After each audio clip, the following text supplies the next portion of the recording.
찬양을 준비해 주신 우리 성가대님들 감사드립니다. 출애굽기 14장 21절부터 31절의 말씀으로 무엇을 의지합니까? 라는 주제로 하나님의 말씀을 증거하겠습니다. 출애굽을 영어로 엑소더스라고 합니다. 이 엑소더스는 탈출을 해서 길을 떠난다라는 의미를 가진 말입니다. 이스라엘이 노예로 이집트에서 430년간 있다가 탈출해서 가나안 약속의 땅으로 간다라고 하는 이 출애굽은 유대 민족에게 있어서 가장 중요한 성경의 사건입니다. 유대인들은 출애굽이라고 하는 이 출애굽기라고 하는 성경을 통해서 그걸 창으로 만들죠. 그 창문을 통해서 자신들을 바라보고 또 출애굽 사건과 오늘을 사는 그 자신들을 아이덴티파이 시킵니다. 일치를 시키는 거죠. 이스라엘 민족은 조상들이 이집트에서 억압받고 고난당한 그 사건에 대해서 오늘 살아가고 있는 사람들에게 당신은 당신의 조상들이 고통받고 고난받을 때 어디에 있었습니까? 그렇게 물어보면 나도 거기에 있었습니다. 이렇게 대답을 합니다. 그럼 우리 믿음의 사람들은 무엇을 통해서 우리 자신을 바라보고 무엇을 우리 자신들과 아이덴티파이, 일치를 시키겠습니까? 우리는 예수 그리스도의 십자가와 부활을 통해서 내 자신과 세상을 보고 내 자신을 예수님의 십자가의 부활의 사건에 일치시키는 성도들인 줄 믿습니다. 우리가 고난주간에 부르는 찬송가 중에 하나가 거기 너 있었는가 그때 이렇게 그 찬송을 부를 때 뭐라고 대답하시겠습니까? 그때 우린 또 마찬가지로 아멘. 우리 주 예수 그리스도가 두 강도와 십자가에 달릴 때 골고다 언덕 위에는 나의 십자가도 거기에 있었습니다 라고 고백할 수 있어야 되는 것입니다.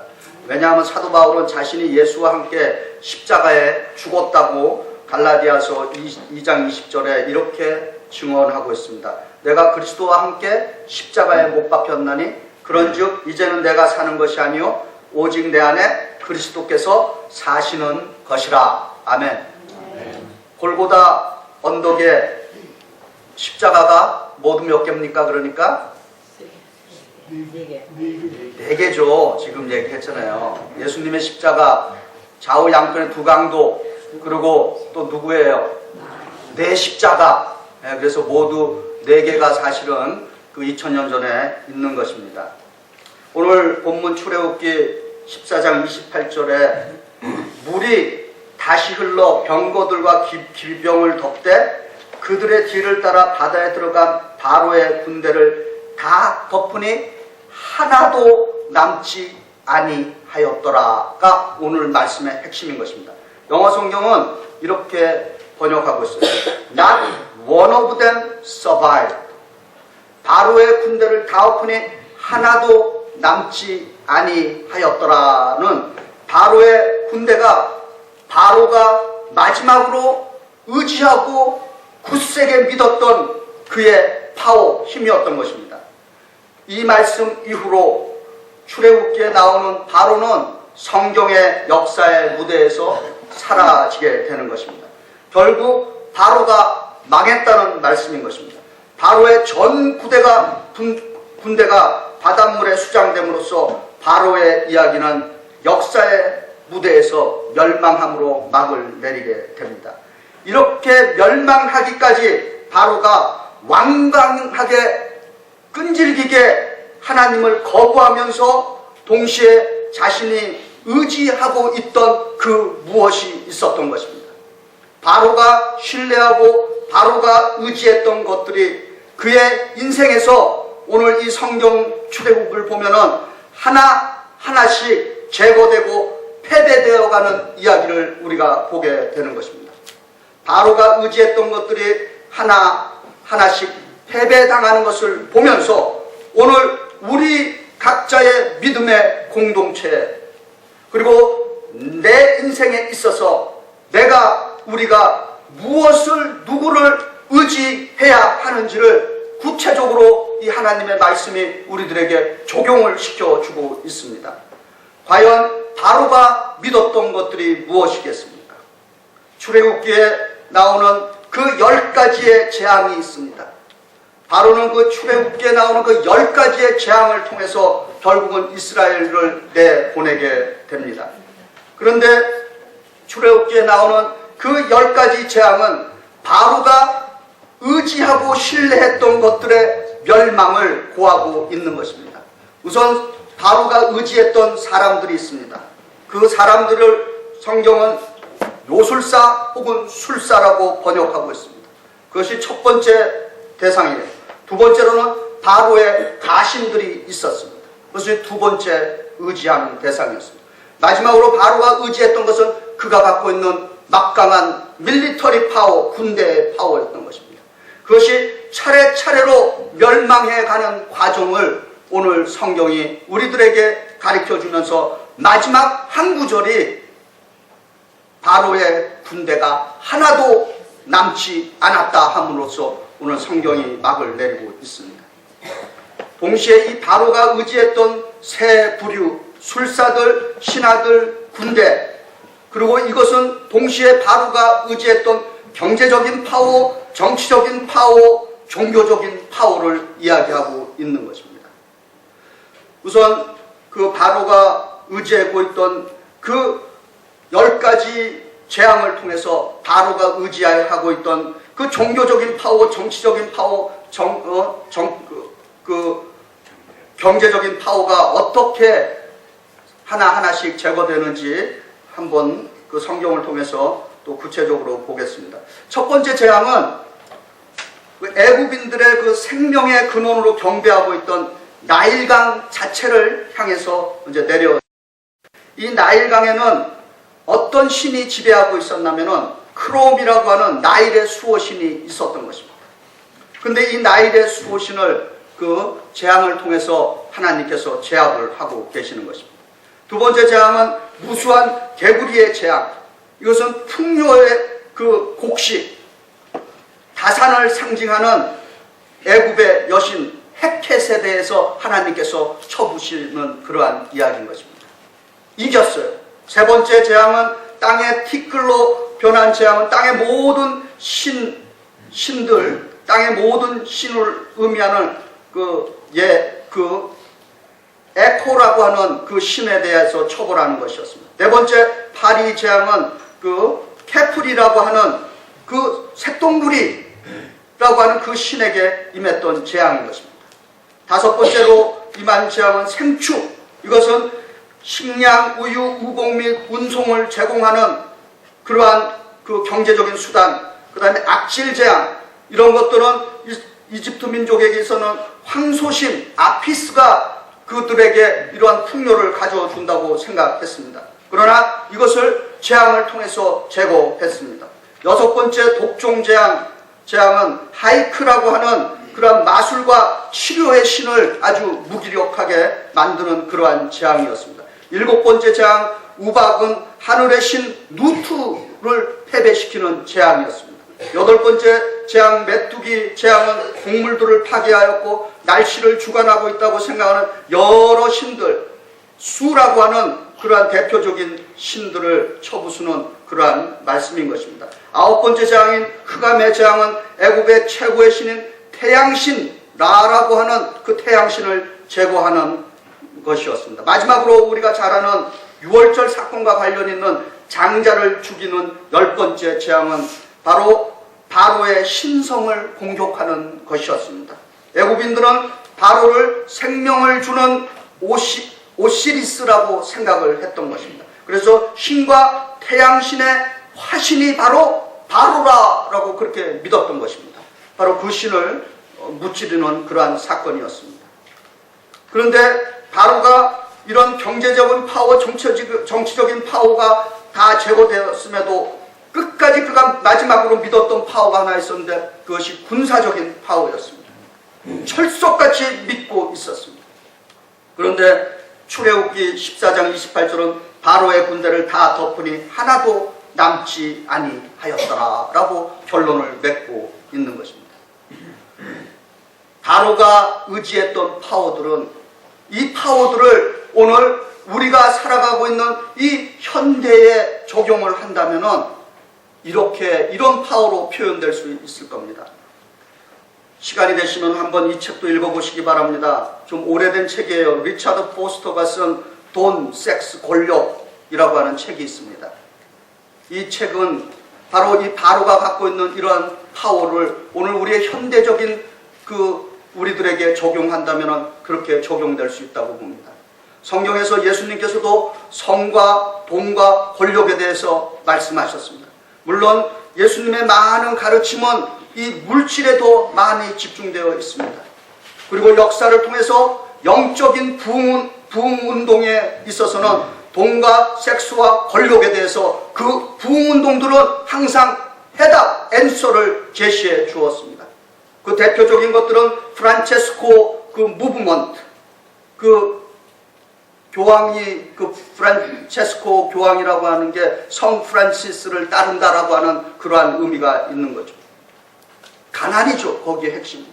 그리고 종교개혁 운동, 청교도 사상, 그리고 감리교 무브먼트, 그리고 현재의 선교 운동들은 바로 이 세상에 있는 온갖 파워에 대해서 어떻게 믿음의 사람들이 거룩하고 성숙하고 건강한 삶을 살 수 있느냐라고 하는 그 해답을 전해주고 있는 것입니다.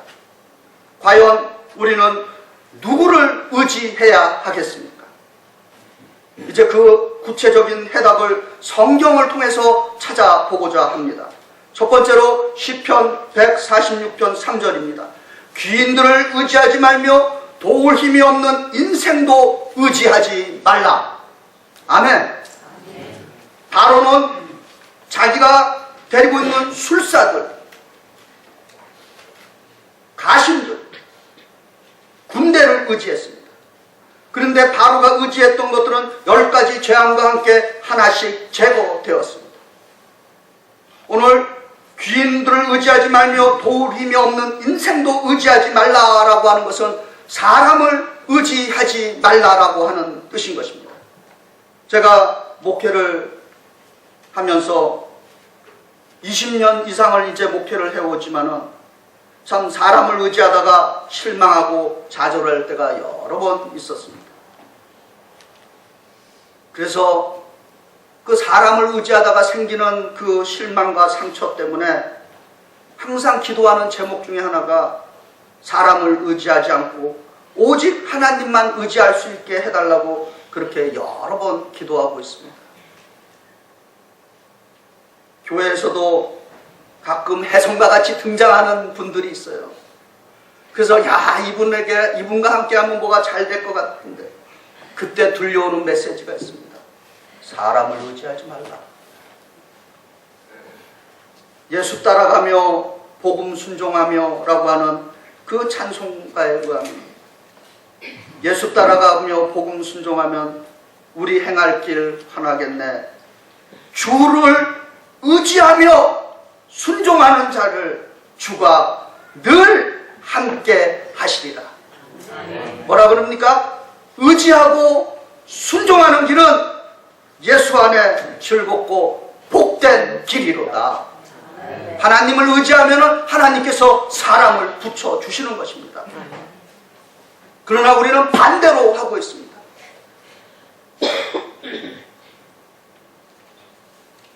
우리 나라에서는 지금 말씀드린 예수 따라가며 복음 순종하며 이 찬송을 1908년부터 부르기 시작했습니다. 굉장히 오래된 찬송가죠. 그런데 이 찬송가에 유래가 있습니다. 이 무디 목사와 함께 손을 잡고 찬양하는 찬양 사역자가 있었습니다. 어느 날 이 무디 목사의 부흥에 한 청년이 왔는데 그 청년에게 당신은 어떤 사람이냐, 어떤 믿음의 사람이냐라고 이렇게 물었습니다. 그랬더니 이 청년이 저는 사실 아무것도 모릅니다. 그저 주님을 믿고 순종하겠습니다. 라고 그렇게 대답했다는 것입니다. 그래서 그 영어 제목으로 Trust and Obey, for there is not other way 라고 하는 그러한 제목이 붙어 있게 된 것입니다. 우리는 누구를 의지해야 하겠습니까? 시편 115편 9절입니다. 여호와를 의지하라. 그는 너의 도움이시오 너의 방패시로다. 할렐루야. 두 번째, 무엇을 의지해야 합니까? 고린도후서 1장 9절에 이렇게 증언합니다. 우리는 우리 자신이 사형 선고를 받은 줄 알았으니 이는 우리로 자기를 의지하지 말고 오직 죽은 자를 다시 살리시는 하나님만 의지하게 하심이라. 아멘. 자기를 의지하지 말라라고 하는 이 단어에는 많은 의미가 있습니다. 젊은이들은 건강을 의지할 수 있습니다. 그러나 건강조차도 신뢰할 만한 것이 못되다는 것을 경험을 통해서 알게 되는 것입니다. 이름 되면 아시는 분이지만 이름은 안 됩니다. 어떤 분이 자기는 건강해갖고 120살까지 살 수 있다고 이분이 많은 책을 저술했어요. 그런데 어떻게 된 줄 아십니까? 교통사고로 돌아가셨어요. 우리 성도들 가운데 학문에 뛰어나신 분들이 있어요. 그래서 교수님들이 많이 있습니다. 예술에 뛰어난 성도들도 많이 있습니다. 학문이 뛰어나다고 해서 자신의 머리를 믿어서는 안 된다는 말씀인 것입니다. 지혜를 주시고 명철함을 주신 하나님께 영광을 돌리고 감사해야 할 줄 믿습니다. 잠언 2장 6절에 대저 여호와는 지혜를 주시며 지식과 명철을 그 입에 내심이라 라고 그렇게 증언하고 있습니다. 우리 가운데 예술하시는 분들 많이 있는데 타악기를 연주하시는 분들 자신의 손과 손가락을 자랑하지 마시기 바랍니다. 성악하시는 분들 자신의 목소리를 자랑하지 마시기 바랍니다. 예배와 콘서트를 혼동해서는 안 되는 것입니다. 콘서트는 사람을 움직이려고 하지만 예배는 하나님을 감동시키는 궁극적인 목적이 있고 그 예배를 통해서 예수님처럼 살고자 하는 결단이 있는 것입니다. 그래서 내게 주신 이런 예술적인 은사를 하나님 이런 예술적인 은사를 내게 주셔서 감사합니다. 내 모든 영광을 주께 돌립니다. 그렇게 할 수 있어야 되는 것입니다. 주님 저도 좀 악기 좀 다루게 해주세요. 저도 좀 우리 여기 성가대 찬양하시는 분들처럼 성악 좀 하게 해주세요. 저 안 돼요. 하려고 했는데도 못 따라합니다. 좋은 재능들 가진 거예요. 하나님께서 주신 은사입니다. 믿습니까? 믿음의 사람이라면 적어도 내 노력으로 됐다라고 해서는 안 되는 것입니다. 세 번째, 잠언 11장 28절은 이렇게 고백합니다. 자기의 재물을 의지하는 자는 패망하려니와 의인은 푸른 잎사귀 같아서 번성하리라. 아멘. 이 말씀은 물질도 의지의 대상이 아니라고 하는 것입니다. 기독교의 명고전 중에 하나가 그리스도를 본받아라고 하는 책이 있습니다. 그 저자는 토마스 아킨피스예요. 그가 이런 말을 했어요. 죽어 없어질 부를 추구하며 그 안에 소망을 두는 것은 허망한 일이다. 명예를 열망하며 높은 지위에 오르고자 하는 것도 또한 허망한 일이다. 육신의 정욕을 쫓는 것도 허영이다 라고 썼습니다.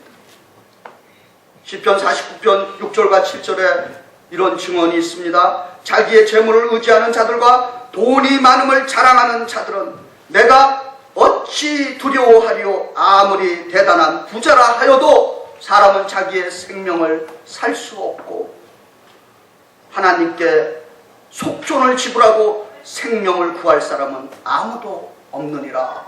아멘. 오늘 시편 잠언 11장 28절에 자기 재물을 의지하는 자는 패망한다고 선언하는데, 반대로 재물을 잘 쓰면은 승리의 삶을 살 수 있다는 말씀이겠죠. 세상을 바꾸는 착한 돈이라고 하는 책이 있어요. 한번 읽어보시기 바랍니다. 세상을 바꾸는 착한 돈. 이 책은 미국의 기부 문화를 통해서 본 이 도네이션, 컨트리뷰션의 그 진실이라고 하는 부제를 가지고 있습니다. 미국 정부의 전체 예산의 10%가 비영리 단체들이 담당하고 있다는 사실을 알고 계십니까?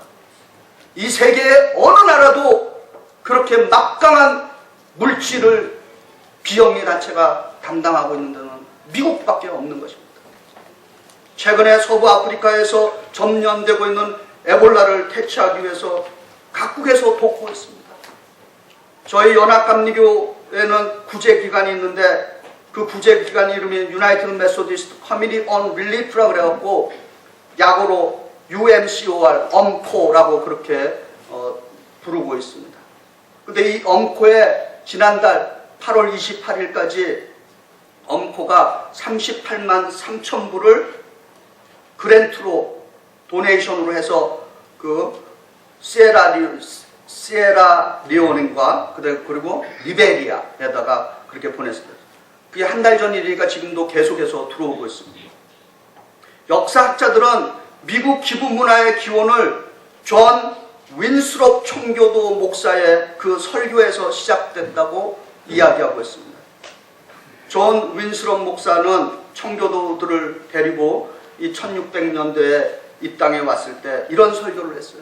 언덕 위의 도시라고 하는, City upon a hill이라고 하는 그런 설교를 하면서 이 땅에 도시를 건설하고 나눔을 바탕으로 새로운 사회를 건설하자라고 하는 그러한 메시지를 전했던 것입니다. 이것이 이 미국의 기부와 나눔의 원조가 되었다는 이야기인 것입니다. 몇 주 전 9월 8일에 93세의 나이로 세상을 떠난 미국의 대표적인 치킨 패스트푸드 회사가 있습니다. 혹시 들어보셨는지 모르겠지만 칙필레 들어보셨어요? 칙필레라고 중부 아틀란타를 본거지로 해서 그 사업하는 기관입니다. 이 회사의 특징은, 이 회사는 1946년에 창립이 됐는데 에브리 선데이에 문을 닫고 장사를 하지 않습니다. 패스트푸드점 연 매출액의 14%가 선데이 장사에서 나온다는 것입니다. 그럼에도 불구하고 창립 후 지난해까지 47년 동안 연 매출액이 매년 증가해서 2013년 기준에서 워싱턴 DC와 이 미국의 40개 주에서 1,800개의 지점을 갖고 있다고 합니다. 그리고 500억 달러의 매출을 기록하고 있답니다. 놀라운 사실은 2010년에는 한 점포당 매출액에서 그 매출액이 이 패스트푸드점의 대표 주자 누굽니까? 맥도날드를 제쳤어요. 칙필레는 한 가게당 연 매출액이 270만 달러였는데 일요일에도 장사를 한 맥도날드는 240만 불에 그쳤다는 거죠. 또한 맥도날드가 210년에 미국 전국적으로 47개의 신규 점포를 늘릴 때 이 칙필레는 57개의 점포를 확대했다는 것입니다. 그래서 주일에 문을 닫으면서 이런 장사를 하는 이 트루엣 회장이 한 말, 우리에게 도전을 줍니다. 제가 의역해드립니다. 사람들은 당신의 그 컨시스턴트, 꾸준한 믿음에 대해서 생각하게끔 됩니다. 복잡한 몰에서 모두가 바쁘게 장사하는데 주일에 문 닫힌 가게를 보는 것은 주님에 대해서 사람들에게 침묵으로 증언하고 있는 것입니다. It's a silent witness to the Lord. 아멘. 저희 교회는 건축을 앞두고 있습니다. 성도님들 각자 기도로 헌신으로 드림으로 세워지는 우리 교회의 건축은 우리들 자녀들 뿐만 아니라 이 지역 공동체 안에서 나눔으로써 예수 그리스도를 증언할 수 있어야 될 줄 믿습니다. 뉴욕 한인교회 성도님들이 이 맨하탄이라고 하는 지역에서 성숙한 그리스도인으로 살아가는 것이 진실로 예수 그리스도를 증거하는 삶이 될 줄 믿습니다. 이 트루엣 회장은 번 돈을 사회에다 환원하고 직원들 학업을 지원을 하는데 3,200만 달러를 기부하고 있답니다. 그리고 1984년에는 윈쉐이프라고 하는 재단을 설립해갖고 매년 18,000명의 청소년들이 여름 캠프에 참여할 수 있게 해주고 있다는 것입니다. 이 트루엣 회장이 초등학교 이후에 늘 간직하는 성경 구절이 하나 있습니다. 그의 삶의 캐치프레이즈입니다. 우리 믿음의 사람들은 나만이 간직할 수 있는 성경 구절 하나 있어야 될 줄 믿습니다. 이 트루엣 회장이 간직하는 성경 구절은 잠언 22장 1절입니다. 이런 증언, 잠언 22장 1절. 많은 재물보다 명예를 택할 것이요 은이나 금보다 은총을 더욱 택할 것이니라. 아멘. 혹시 아직도 내 인생을 좌우할 만한 그 좌우명이 될 만한 성경 구절이 없으신 분들, 오늘부터 한 구절씩 찾아보시기 바랍니다. 제가 목회자로서 장례식을 많이 합니다. 장례식 자주 하는 건 좋지 않은데 참 은혜로운 장례식들이 있어요. 어떤 장례식인 줄 아십니까? 찬송을 부를 때도 그냥 하는 것이 아니라 이 찬송은 고인이 평소에 즐겨 부르시던 찬송입니다 라고 했을 때 참 같이 함께한 그 성도들이 감동을 받습니다. 그리고 또 말씀을 전할 때도 고인이 평소 즐겨 읽는 이 말씀을 오늘 전해드립니다.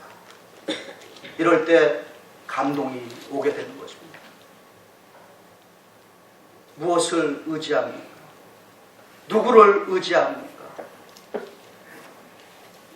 예레미야 17장 7절과 미가서 4장 5절을 말씀드리고 마칩니다.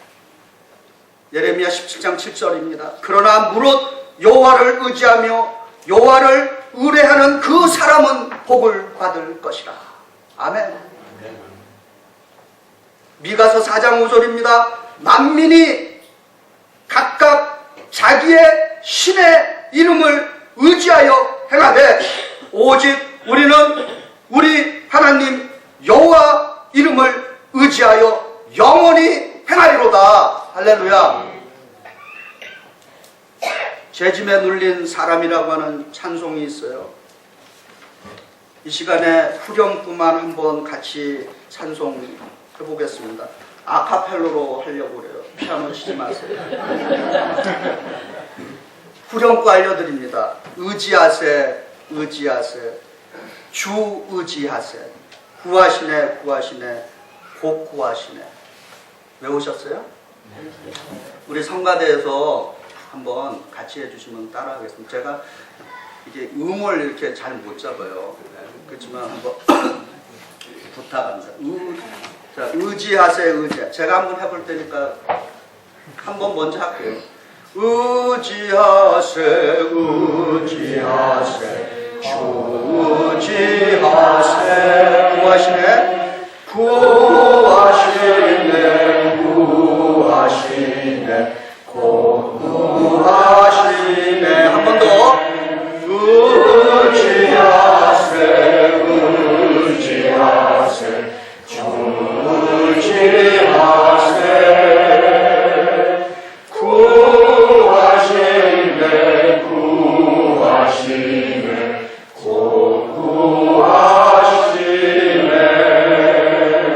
구하시네. 아멘. 기도하겠습니다.